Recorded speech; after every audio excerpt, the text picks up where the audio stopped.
Computer basics are fundamental concepts and components that are important to understand when working with or using computers. Here are some key computer basics. Hardware. Computer hardware refers to the physical components of a computer. Some essential hardware components include Central Processing Unit, CPU. The CPU is the brain of the computer and performs calculations and executes instructions.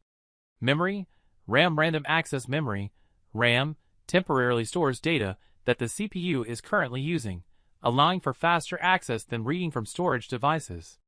Storage devices, hard drives, HDDs, and solid-state drives, SSDs, are used for long-term data storage. Motherboard. The motherboard connects and manages all the hardware components of the computer. Input-output devices. These include keyboards, mice, monitors, printers, and speakers, which allow users to interact with the computer.